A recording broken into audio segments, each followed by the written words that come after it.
Беш бармақтың қамырының қалыңдығы біркелкі болып, домалақ әдемі болып жайылуын көрсетемін. Міндетті түрде видеоның соңына дейін қараңыздар және лайк басып тіркеліп қойыңыздар. Ең алдымен июі қанып тұрған қамырымыздың астына ұрпақ сеуіп аламыз және екі қолымызбен осылайынан жұқалап үстінен басып аламыз.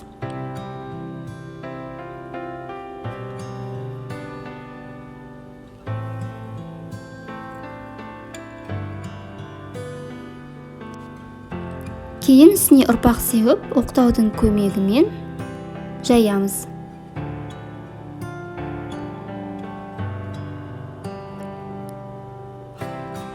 Бұрған кезде 90 градусқа бұрып, тағы да үстінен басып, кішкене созып жайып аламыз.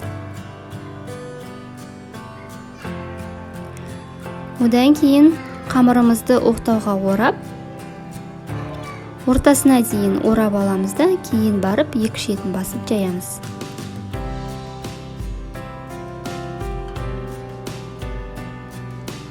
Және қамырымызды бұрған кезде міндетті түрде 90 градусқа бұрамыз.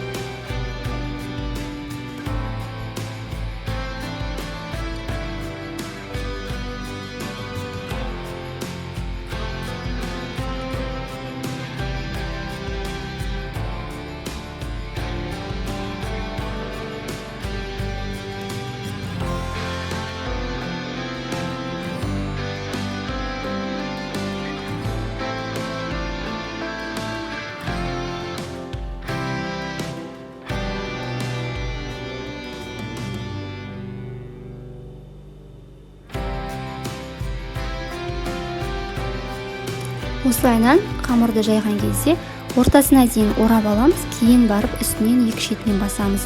Себебі шет-шеті созылып кетпеу үшін.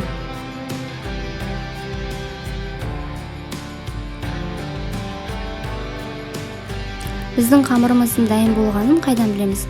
Астындағы суреттері кішкене анық көріне бастаған кезде қамырымыздың жұқалығы дайын болды деп есептейміз. Астындағы суреті анық көріну керек.